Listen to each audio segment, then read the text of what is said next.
পাশের বাড়ির ভাবিকলে পালালো ধর ধর একরে মেকরে কার বউকেলে পালালো রে। আজকে বাপ্পি বুড়ো আর সিতি আপার 12 নম্বর বিয়ে।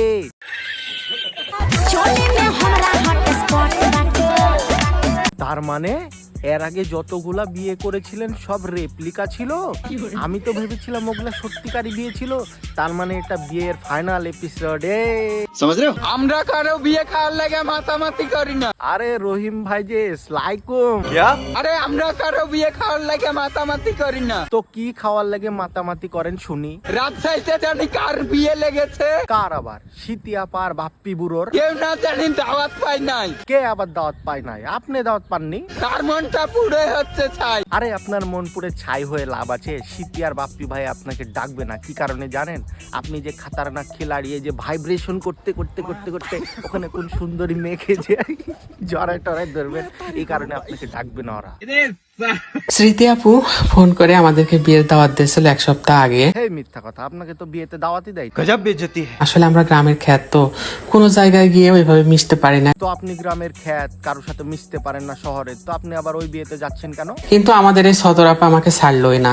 গতরাপা আপনাকে ছাড়েনি? আর ওই গতরাপার ওই হেলিকপ্টারে করে আপনি বিয়ে খেতে গেছেন? বাহ। আর এখানে আছে আমাদের রাজশাহীর সুন্দরী একজন ব্লগার। আর এখানে আছে আমাদের রাজশাহীর সুন্দর ব্লগার। আমরা যে খ্যাত এটা মনেই হয়নি। আপনি যে খ্যাত এটা মনে হয়নি, কারণ মানুষের গায়ে খ্যাত লেখা থাকে না। আর আমার কাছে মনে হলো আমরা খ্যাত, এই জন্যই মনে হয় আমাদেরকে এরা এত ভালোবাসে। হ্যাঁ, আপনি খ্যাত তাই ভালোবেসেছে। মডার্ন হলে আপনাকে লভ করতো, লভ। আর আমাদের বাপ্পি ভাইয়া স্মৃতি আপুকে প্রথম আবির মাখিয়ে দিল। বাপ্পি বুড়ো এই প্রথম সিতি আপুকে আবির মাখায়নি, এর আগেও অনেক আবির মাখামাখি হয়ে গেছে।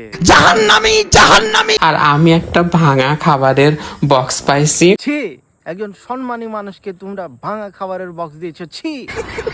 তো যাই হোক, খ্যাত হয়ে যদি এত ভালোবাসা পাওয়া যায় তাহলে খ্যাত হয় তো ভালো। তাই তো, খ্যাত হয়ে যদি এত ডলার কামানো যায় তাহলে খ্যাতি ভালো। আচ্ছা, আবির খেলা আছে তুই জানিস না? হে কুত্তা, আবির খেলা আছে তুই জানিস না? কি পছন্দের খাবার? এই বন্যা আপু, আপনাকেই বলছি, আপনার স্বামীকে সামলান, না হলে ওই পাশে থাকা ওই তিশা নামক কুমির আপনার স্বামীকে গপ করে কি ফেলবে। সারাদিন আমাদেরকে দাঁড় করিয়ে রেখে নিজের পার্লার থেকে এখন এসে ফটোশুট করছে। এর বেদ কে আসে? আমি আর আসবো না। ছি, সারাদিন আপনাকে দাঁড় করিয়ে রেখে এরা পার্লার থেকে সেজে এসে এখন ফটোশুট করছে। হোক প্রতিবাদ। আর কোনোদিন তাদের বিয়েতে আসবেন না, কোনোদিন না। এটা 12 নম্বর বিয়ে, 13 নম্বর বিয়ে, তার কখনো আসবেন না। হোক প্রতিবাদ। মজা আয়া।